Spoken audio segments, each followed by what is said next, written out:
میں خیر خیرات کرنے سے، صدقہ کرنے سے تمہارے لیے بہتر یہ ہے کہ تم اپنے لیے بھی، اپنی گزر بسر کے لیے بھی کچھ رکھ لو۔ میں نے اس کیا میں اپنے خیبر کا حصہ رکھ لیتا ہوں، جنگ خیبر کے موقع پر جب شریک تھے اور جو مال ملا تھا وہ حصہ میں اپنے لیے رکھتا ہوں، بقیہ سب اللہ کی راہ میں خیرات کر دیتا ہوں۔ حضرت کعب فرماتے ہیں حقیقت تو یہ ہے کہ اسلام لانے کے بعد مجھ پر اللہ تعالیٰ کی سب سے بڑی نعمت یہ ہے کہ میں اور میرے دونوں ساتھیوں نے رسول اللہ صلی اللہ علیہ وسلم کے سامنے سچ بولا اور ہم نے جھوٹ نہیں کہا۔ اگر جھوٹ کہتے تو ہلاک ہو جاتے جیسا کہ دوسرے ہلاک ہوئے۔ مجھے امید ہے کہ سچ بولنے کے معاملے میں اللہ تعالیٰ نے مجھ سے بڑھ کر کسی اور کی آزمائش نہیں کی۔ اس کے بعد میں نے کبھی جھوٹ نہیں بولا اور مجھے امید ہے کہ آئندہ بھی اللہ تعالیٰ مجھ کو محفوظ رکھے گا۔ امام زہری سے یہ حدیث دوسری سند کے ساتھ مروی ہے۔ کبھی تو یہ حدیث عبد الرحمن بن عبداللہ سے بواسطہ عبداللہ بن کعب اور کعب روایت کی جاتی ہے، اور کبھی دوسری سند سے یونس بن یزید نے اس حدیث کو بواسطہ زہری عبد الرحمن بن عبداللہ بن مالک اور عبداللہ حضرت کعب رضی اللہ عنہ سے روایت کیا ہے۔ غزوہ تبوک میں کچھ منافقین بھی غیر حاضر رہے اور صحابہ کرام جو صدق دل سے مسلمان ہوئے تھے، بعض صحابہ کرام بھی جنگ تبوک میں، غزوہ تبوک میں شریک نہیں ہوئے۔ ایک صحابی کا واقعہ ہے کہ ان کے پاس باغ تھا اور مال و دولت کی بھی فراوانی تھی۔ انہوں نے سوچا کہ صحابہ ابھی اونٹوں پر نکلے ہیں، میں گھوڑے پر سوار ہو کر آج کل میں نکلوں گا اور لشکر سے جا ملوں گا۔ یہ سوچ کر وہ اپنے باغ میں آرام کرتے رہے۔ بہرحال غفلت ہو گئی، نہیں جا سکے اور دوسرے دو صحابی بھی نہیں جا سکے۔ جب حضور اکرم صلی اللہ علیہ وسلم غزوہ تبوک سے تشریف لائے تو منافق اور جو لوگ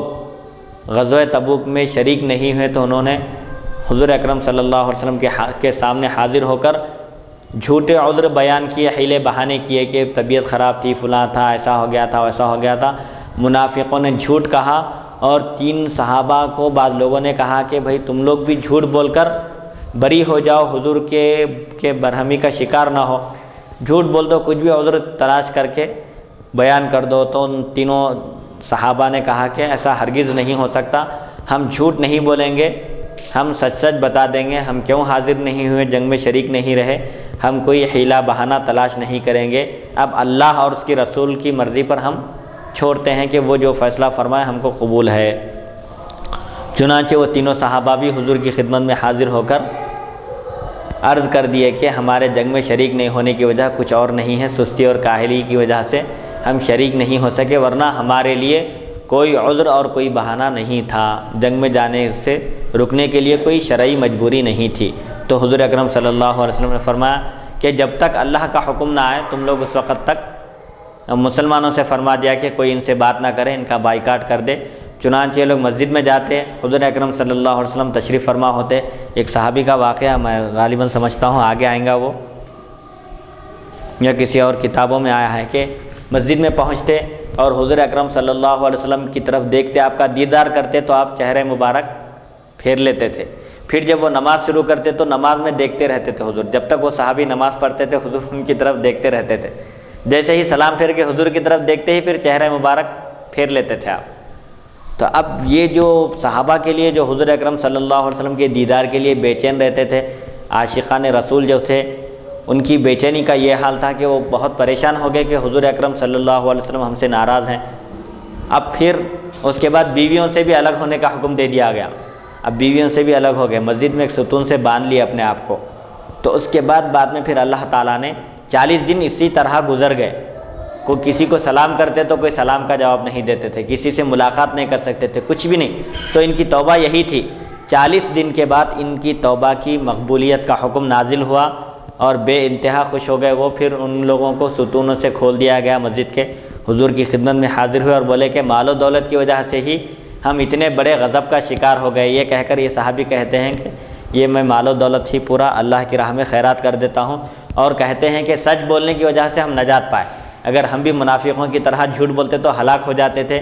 اور تباہی اور بربادی ہمارا مقدر بن جاتی تھی۔ اس کے بعد سچ کی فضیلت بھی بیان کرتے ہیں کہ اللہ تعالیٰ نے جس طرح میری آزمائش کی ہے، یہ صحابی فرماتے ہیں میں سمجھتا ہوں آج تک کسی کی ایسی آزمائش نہیں ہوئی کہ رسول موجود ہیں، ہم ایمان والے ہیں، اس کے باوجود ہماری طرف رخ نہیں کر رہے ہیں، ہماری طرف نظر عنایت نہیں فرما رہے ہیں، محض اس وجہ سے کہ ابھی اللہ کی جانب سے کوئی حکم نہیں آیا کہ ان کے ساتھ کیا معاملہ کرنا چاہیے۔ بہرحال یہ کعب بن مالک ہے، اور ایک ہے ہلال بن امیہ، اور ایک مرارہ بن ربیع، 3 مقدس صحابہ کرام ہیں جنہوں نے غزوہ تبوک میں شرکت نہیں کی تھی، لیکن جب حضور اکرم صلی اللہ علیہ وسلم غزوے سے تشریف لائے تو انہوں نے کوئی حیلہ بہانہ نہیں کیا، بلکہ اپنی کوتاہی اور سستی کا اظہار کیا اور سچائی سے کام لیا، تو اللہ تعالیٰ نے ان کی توبہ قبول فرما لی اور ان کا ذکر قرآن مجید میں فرمایا۔ بہرحال اس میں امت کے لیے یہ تعلیم ہے، یہ پیغام ہے کہ وہ ہمیشہ سچ بولے، سچ بولنے کو لازم کر لے، کیونکہ سچ بولنے والا انسان قابل اعتبار ہوتا ہے، قابل بھروسہ ہوتا ہے۔ جو شخص ایک مرتبہ جھوٹ بولتا ہے تو اس کا اعتبار ختم ہو جاتا ہے، اور جھوٹ بولنے کی وجہ سے بندے کے منہ سے جو بدبو آتی ہے اس سے فرشتہ 1 میل یعنی 1.5 کلومیٹر دور ہو جاتا ہے۔ خود اس کا ذکر بھی غالباً ترمذی شریف کی حدیث میں گزر چکا ہے۔ لہذا سچ بولنے میں نجات ہے اور جھوٹ بولنے میں ہلاکت ہے۔ حدیث نمبر 3237، حدثنا محمد بن بشار۔ یہ حدیث نمبر 3236 میں جو ابھی حدیث گزری ہے، جی، اس میں وہ جو قسم کھایا زندگی کی قسم، جی، تو حضور صلی اللہ علیہ وسلم کھایا پھر صحابہ کھایا، کیونکہ اللہ و رسول کے صرف اللہ کے علاوہ کسی اور کی قسم کھانا اسلام میں جائز نہیں ہے، ایسا فقہ کی کتابوں میں لکھا ہوا ہے۔ کیا یہ صحیح ہے؟ جی، قسم کا کہاں ہے ذکر آیا اس میں؟ جی ہاں، زندگی کی قسم بول کے آیا ہے اس حدیث مبارک میں، یہ اللہ نے اس کی تشریح میں فرمائے ہوں گے جی، کہ میں زندگی کی قسم کھا کر کہتا ہوں۔ زندگی کی قسم، دیکھیے قسم کے جو الفاظ ہیں، جن چیزوں کی قسم کھانے کا ذکر ہے، حضور کی زندگی کی اللہ نے قسم کھائی، قرآن کی قسم ہے۔ بہرحال بعض چیزیں ایسی ہے، بعض جن چیزوں کی قسم کھائی جا سکتی ہے اور جن چیزوں کی قسم نہیں کھائی جا سکتی، آبا و اجداد کی قسم کھانا نہیں ہے، جیسا کہ مشرکین مکہ قسم کھایا کرتے تھے، بتوں کی قسم، آبا و اجداد کی قسم، یہ درست نہیں ہے۔ قسم تو صرف عظمت والی چیز کی کھانا ہے۔ حدیث نمبر 3237، حدثنا محمد بن بشار حدثنا عبد الرحمن بن مہدی حدثنا ابراہیم بن سعد عن الزہری عن عبید بن السباق ان زید بن ثابت حدثه قال بعث الی ابو بکر الصدیق مقتل اہل الامامۃ فاذا عمر بن الخطاب عنده فقال ان عمر قد اتانی فقال ان القتل قد استحر بقراء القرآن يوم اليمامۃ وانی لاخشى ان يستحر القتل بالقراء في المواطن كلها فيذهب قرآن كثير وانی ارى ان تأمر بجمع القرآن قال ابو بکر لعمر كيف افعل شيئا لم يفعله رسول الله صلى الله عليه وسلم فقال عمر هو والله خير فلم يزل يراجعني في ذلك حتى شرح الله صدري للذي شرح له صدر عمر ورأيت فيه الذي رأى قال زيد قال ابو بكر انك شاب عاقل لا نتهمك قد كنت تكتب لرسول الله صلى الله عليه وسلم الوحي فنتبع القرآن قال فوالله لو كلفوني نقل جبل من الجبال ما كان اثقل علي من ذلك قلت كيف تفعلون شيئا لم يفعله رسول الله صلى الله عليه وسلم فقال ابو بكر هو والله خير فلم يزل يراجعني في ذلك ابو بكر وعمر حتى شرح الله صدري للذي شرح له صدرهما صدر ابي بكر وعمر فتتبعت القرآن نجمعه من الرقاع والعصب والنجاف يعني الحجارة وصدور الرجال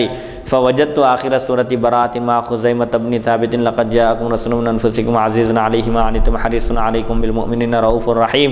فإن تولوا فقل حسبي الله لا إله إلا هو عليه توكلت وهو رب العرش العظيم هذا حدیث حسن صحیح۔ حضرت زید بن ثابت رضی اللہ عنہ سے روایت ہے، فرماتے ہیں اہل یمامہ کے قتل کے بعد مجھے حضرت ابو بکر صدیق رضی اللہ عنہ نے بلا بھیجا تو میں حاضر ہوا تو کیا دیکھتا ہوں کہ حضرت عمر بن خطاب رضی اللہ عنہ بھی تشریف فرما ہیں۔ حضرت ابو بکر صدیق رضی اللہ عنہ نے فرمایا حضرت عمر رضی اللہ عنہ میرے پاس آئے اور انہوں نے مجھ سے کہا کہ جنگ یمامہ میں بہت سے حفاظ صحابہ شہید ہو چکے ہیں، تقریباً 700 حفاظ صحابہ جنگ یمامہ میں شہید ہو گئے تھے، اور مجھے ڈر ہے کہ اگر اسی طرح ہر جگہ حفاظ صحابہ شہید ہوتے گئے تو بہت سارا قرآن چلا جائے گا، ہمارے ہاتھ سے نکل جائے گا۔ اب میرا خیال ہے کہ آپ قرآن کو جمع کرنے کا حکم فرمائیں۔ میں نے حضرت عمر رضی اللہ عنہ سے کہا میں وہ کام کیسے کروں جس سے رسول اللہ صلی اللہ علیہ وسلم نے نہیں کیا؟ حضرت عمر نے عرض کیا اللہ کی قسم یہ اچھا کام ہے، خیر کا کام ہے، بھلائی کا کام ہے، اس میں کسی قسم کی کوئی قباحت اور کوئی خرابی نہیں ہے۔ حضرت عمر بار بار مجھ سے اصرار کرتے رہے، تکرار کرتے رہے، یہاں تک کہ اللہ تعالیٰ نے اس چیز کے لیے میرا سینہ بھی کھول دیا جس کے لیے حضرت عمر رضی اللہ عنہ کا شرح صدر ہو گیا تھا، اور اس بارے میں میری بھی وہی رائے ہو گئی جو حضرت عمر کی تھی۔ حضرت زید فرماتے ہیں، حضرت ابو بکر صدیق رضی اللہ عنہ نے فرمایا، اے زید بن ثابت، تم عقل مند نوجوان ہو، میں تمہیں کوئی الزام نہیں دیتا، ہم تم پر کوئی تہمت نہیں رکھتے، تم پر ہم کو اعتماد ہے،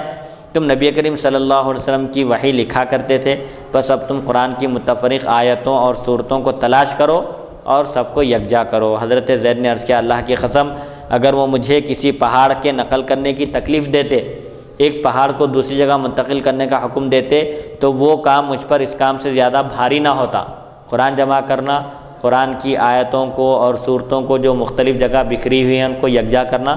یہ کوئی آسان کام نہیں ہے۔ اسی لیے میں نے عرض کیا، آپ کیسے وہ کام کرتے ہیں جسے رسول اللہ صلی اللہ علیہ وسلم نے خود انجام نہیں دیا؟ تو حضرت ابوبکر صدیق رضی اللہ عنہ نے فرمایا، قسم بخدا یہ اچھا کام ہے،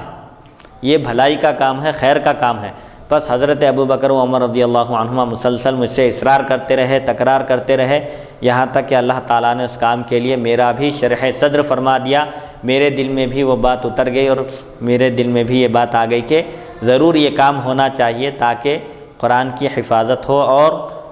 کلام الہی لوگوں کے درمیان موجود رہے، وہ اس پر اس کی تلاوت کریں اور اس پر عمل کریں۔ چنانچہ جس کام کے لیے ان دونوں کا شرح صدر ہو گیا تھا، اس کام کے لیے حضرت زید بن ثابت رضی اللہ عنہ کا بھی سینہ کھول دیا گیا۔ پس میں نے چمڑے کے مختلف ٹکڑوں، کھجوروں کے پتوں، پتھروں اور لوگوں کے سینوں سے قرآن تلاش کرنا شروع کیا، اور سورہ برات کا آخری حصہ میں نے حضرت خزیمہ بن ثابت رضی اللہ عنہ کے پاس پایا، وہ یہ ہے۔ صحابہ یہ التزام کیے تھے کہ ہر آیت کے لیے دو دو گواہ ہونا چاہیے، جو بھی آیت جس صحابی کے پاس ملی اور ایک گواہ پیش کرنا۔ تو اس طرح پورے قرآن کو پورے اہتمام کے ساتھ، پورے یقین کے ساتھ، پورے اہتمام کے ساتھ صحابہ نے جمع کیا۔ البتہ سورہ براءت، سورہ توبہ کی آخری دو آیتیں لقد جاءکم رسول من انفسکم سے لے کر سورہ ختم تک، یہ صرف ایک صحابی کے پاس ملی جن کا نام خزیمہ بن ثابت ہے۔ تو صحابہ نے کہا، ارے یہ تو وہی صحابی ہیں جن کی اکیلے کی گواہی کو حضور اکرم صلی اللہ علیہ وسلم نے دونوں کی گواہی کے قائم مقام قرار دیا، لہٰذا اب دوسرا گواہ تلاش کرنے کی ضرورت نہیں ہے۔ چنانچہ سورہ توبہ کی آخری دو آیتیں صرف حضرت خزیمہ بن ثابت رضی اللہ عنہ کی گواہی سے قرآن میں شامل کیے گئے۔ تو بہرحال اسے معلوم ہوتا ہے کہ اگر کوئی کام جو اصول شریعت سے نہ ٹکراتا ہو اور اس کی شدت سے ضرورت محسوس کی جا رہی ہو، تو اس کام کے کرنے میں کوئی قباحت نہیں ہے، کوئی خرابی نہیں ہے۔ بدعت کہیں گے، لیکن بدعت میں بھی بعض بدعت واجبہ ہے، جیسے صرف و نحو کے قواعد مدون کیے گئے، اگر وہ قواعد مدون نہ کیے جاتے تو آج قرآن فہمی اور حدیث فہمی کے ذرائع سب مسدود ہو جاتے، کیونکہ عجمیوں نے بھی اسلام قبول کرنا شروع کیا، تو چونکہ ان کی زبان عربی نہیں تھی، ان کے لیے قرآن اور حدیث سمجھنا مشکل تھا، اسی لیے صحابہ کرام نے، حضرت علی رضی اللہ عنہ نے نحو صرف کے کچھ قواعد اپنے شاگرد ابو الاسود دولی کو املا کروائے تھے، پھر بعد میں آگے چل کے پھر یہ چیز ہو گئی۔ حدیث نمبر 3238 38 ہے۔